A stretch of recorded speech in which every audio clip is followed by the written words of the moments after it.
Life Audio. Welcome to the Untangling Prayer podcast. I'm Rachel Wojo, and each week we unravel life's knots through prayer. Here you'll find practical wisdom and prayer encouragement to guide you through life's hardest seasons. Join me as we untangle life's messes together, one prayer at a time. Hey there, welcome to the Untangling Prayer podcast with Rachel Wojo. I'm Rachel and I'm so glad you are with me today. For those of you who have been listening for a few weeks, you know that I am working on a YouTube channel. I've begun releasing the podcast videos via video on YouTube, not just the audio. And so if you haven't given me a follow over on YouTube, be sure to do that. In addition, we are diving in today in an episode that is prayer that carries you through the hardest days. And boy, have I had some hard days in my life. Have you ever had a season where you just couldn't even get out of bed? That took more strength than what you had. I think today's focus on prayer during overwhelming circumstances is going to be beneficial to anyone today who just feels completely overwhelmed. And I know that for some of you, you think, how could she even know my circumstances? And the truth is I don't. I don't know your circumstances, but I know that I have lived through a lot of super hard days and God sustained me and prayer sustained me. So I want to encourage you in this way. I truly believe that sometimes just help me, Lord, is enough of a prayer for the Lord to know. It truly is enough of a prayer for the Lord to know that He will meet us in our desperation, and we can meet Him in that desperation. God meets us in overwhelming circumstances. He doesn't wait for us to have it all together, and boy, am I so thankful for that. So, how do you pray when you're overwhelmed, and what do you do when you just can't seem to figure out how to get through these hard circumstances on your own? I just wanted to share briefly before we dive into today's segment, the first segment, that if you don't know about my book, Desperate Prayers, I talk about this topic in depth. And so head over to desperateprayers.com and you'll see resources there to help you understand how to embrace the power of prayer in life's darkest moments. And if that resource is calling your name today, go over there and check it out at desperateprayers.com. And now for segment one, in questions in hard places. The question is, this was sent in by a reader: how do I pray when I'm overwhelmed by my circumstances and feel like I'm drowning? It's a great question because when you're at the end of your strength, that's where God meets you. I was teaching a prayer retreat this past weekend. It was an amazing retreat. Had such a great time with the women there. They were so ready to receive the message, and I was just grateful. But we talked about Nehemiah, and the topic of the prayer retreat was reclaiming joy. But as I finished that prayer retreat and I came home, I finished reading the book of Nehemiah, and there were a couple of things that caught my attention that I wanted to share with you. In Nehemiah chapter 9, verse 19, it says, "Because of your great compassion, you did not abandon them in the wilderness." And this is sort of, this whole chapter is just a message of how God restored and God held and God kept the children of Israel as they were walking through the wilderness and in their journey throughout their generations. It says, for 40 years you sustained them in the wilderness. And I love this part. They lacked nothing. Their clothes did not wear out, nor did their feet become swollen. And I really like that part, that their feet did not become swollen, because I think to know that our God physically cares. He cares about our physical bodies. He made them. And that little detail was important to Him, I think is such an encouragement to me, that God can meet us in our overwhelming circumstances, and we don't have to have it all together. And we don't have to have perfect circumstances. These were wilderness circumstances that they were walking through. So this question, how do I pray when I'm overwhelmed in my circumstances and feel like I'm drowning? Well, let's dive into it. If you're at the end of your strength, that's where God meets you. And when we've emptied ourselves of ourselves, that is where God can truly meet us. I think there are 3 things that I've learned about praying when overwhelmed. And these are just 3 little points that I try to remember when I'm looking at a question like this of how do I keep from feeling like I'm drowning? Number 1, honesty is greater than eloquence. God is not looking for you to have it all together before you come to Him. And I'm so very thankful for that. Psalm 62:8 reminds us to pour out our hearts to God. And so just remember, and we talked about this last week in the podcast episode, tears are prayers. They are. Sighs can be prayers. God, I can't do this. That's a valid prayer.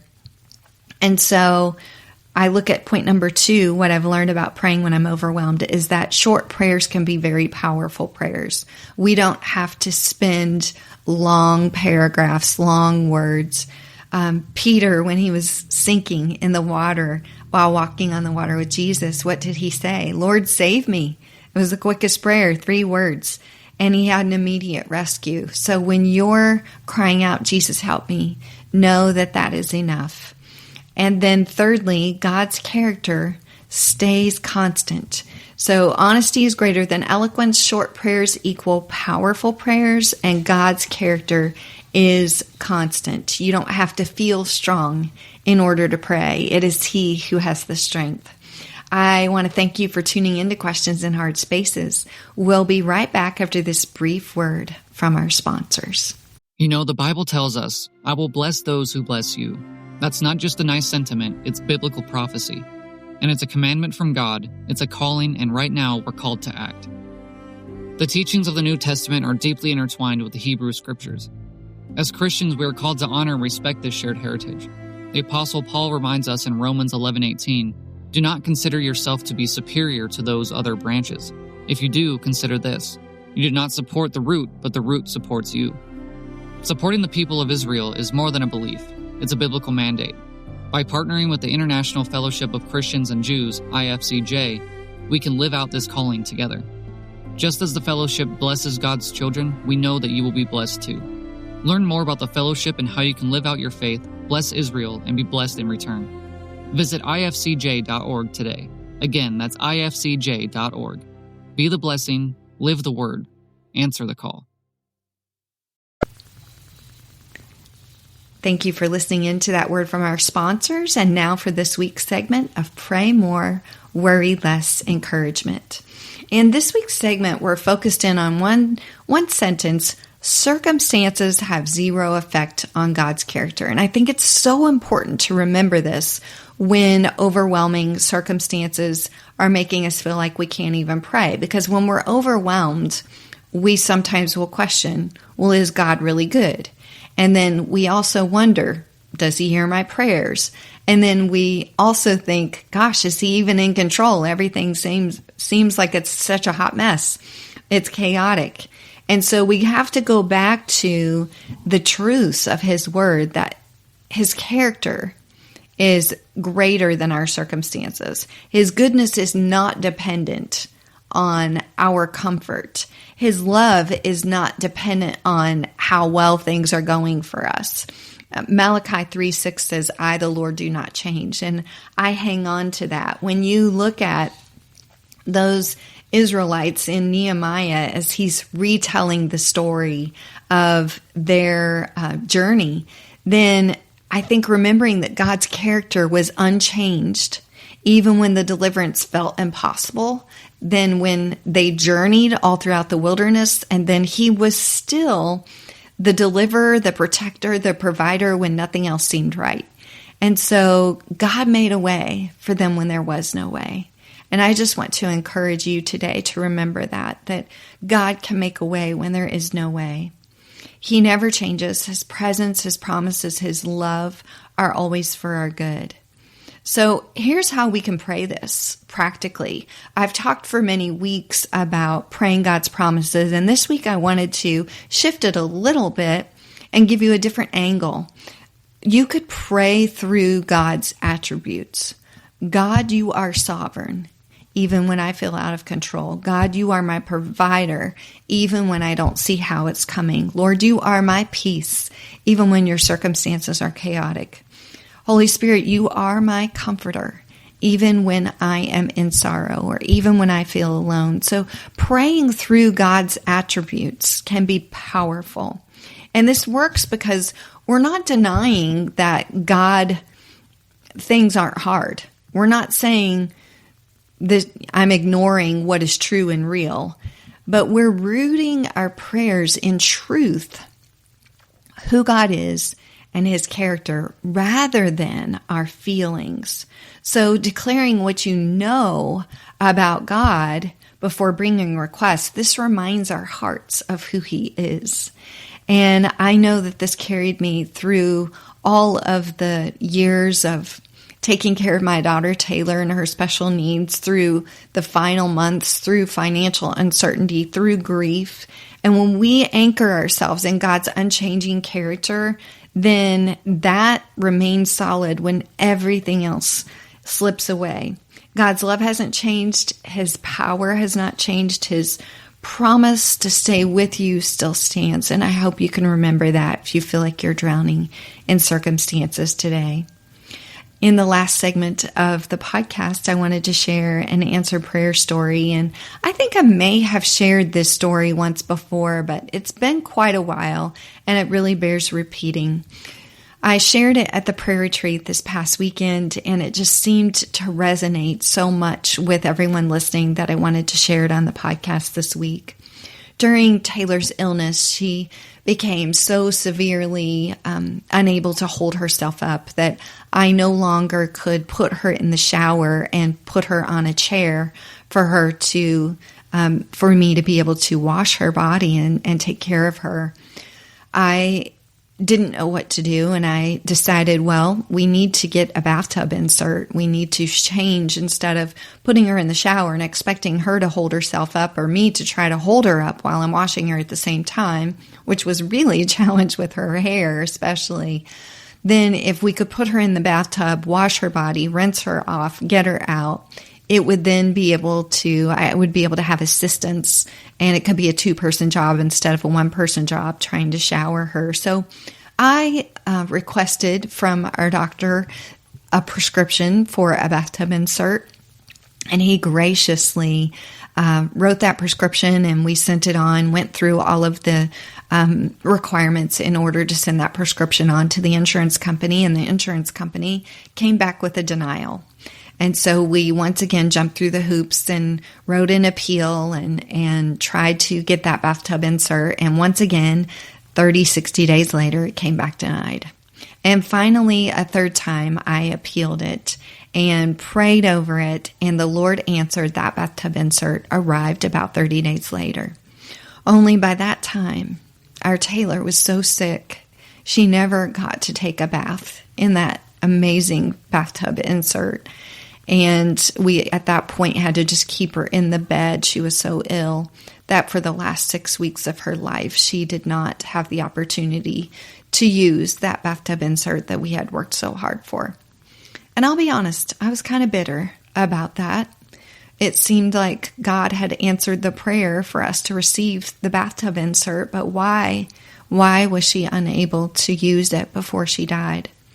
And one of the things that I feel like God had always worked in my life during her life was a way to minister to others because of her disease. And so after Taylor passed away and we had all of this medical equipment and supplies that we were using, I recognized immediately that other people were in need of those supplies and that equipment. And I did not want to hold on to them, but I wanted to, within 2 weeks after she had passed away, I wanted to start distributing those things so that other people would have the things that they needed in order to care for their loved ones.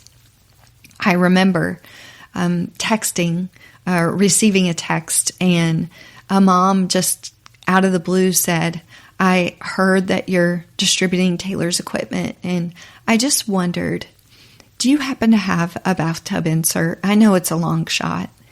And so it really wasn't about us at all that whole time.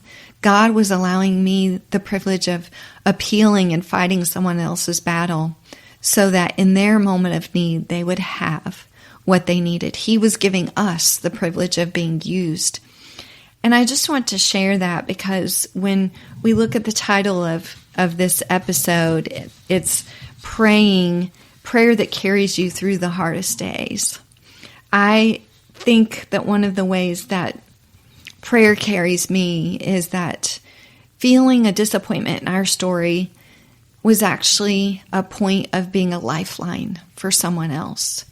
And what we couldn't use for ourselves turned out to be a blessing for someone else who was walking the same road. It just revealed to me that God had been working all along, and his timing didn't make sense to us, but he knew what was needed, not just for us, but also for them. That our overwhelming circumstance helped us be ready to help another family. And I just want to encourage you. You may not be able to see the answers right now, but God is on the move in your life. Just 3 quick lessons I thought you would want to know. God hears every prayer, even the ones that seem like they've been answered too late. He hears every prayer. That bathtub insert wasn't too late. It was right on time for the family who needed it. Sometimes God answers prayers not just for us, but through us for others. So remembering that is so important to me, that I don't always get the answer to my prayer in the way that I want it, but God is still using me, my circumstances. He's still writing the story. The pen is still in his hand. And God's provision looks different sometimes than what we expect, but it's still always purposeful. We prayed for equipment for our daughter. God provided the equipment for another family to help another daughter. This allows us the opportunity to step into the redemptive work that he's doing, the bigger story. And I just want to remind you that God is working even when you can't see it. His timing is perfect. And sometimes our hard circumstances are what are preparing us to be the answer to someone else's prayers. When you're looking for an opportunity to capture a little bit more insight into how God is working, then I encourage you to pick up my book, Desperate Prayers, Embracing the Power of Prayer in Life's Darkest Moments. This book was written to help people through overwhelming seasons.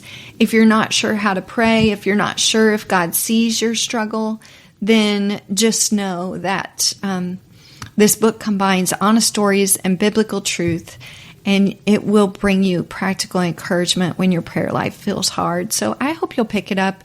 It's available wherever books are sold. You can go to desperateprayers.com for more information. I did want to share with you that out of our family's journey through grief and loss, God has birthed a new ministry.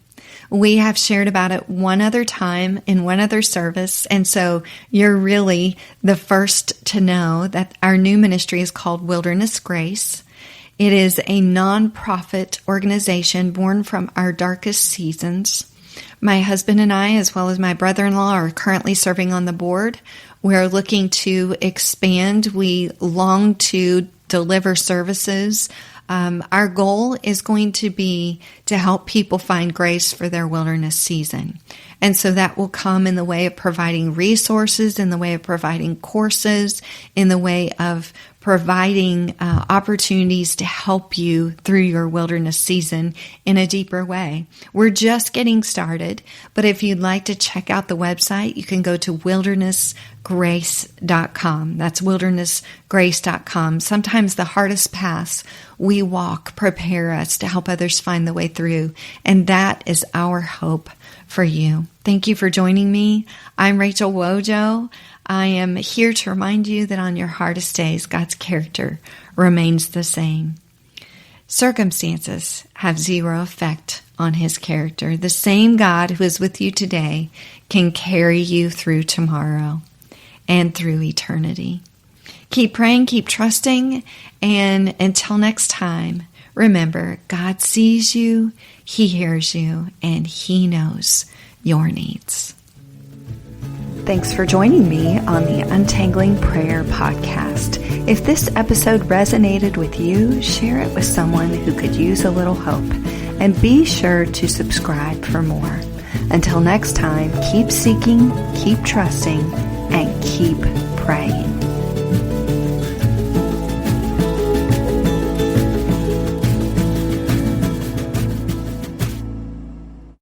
For some of us, personal finances aren't just personal.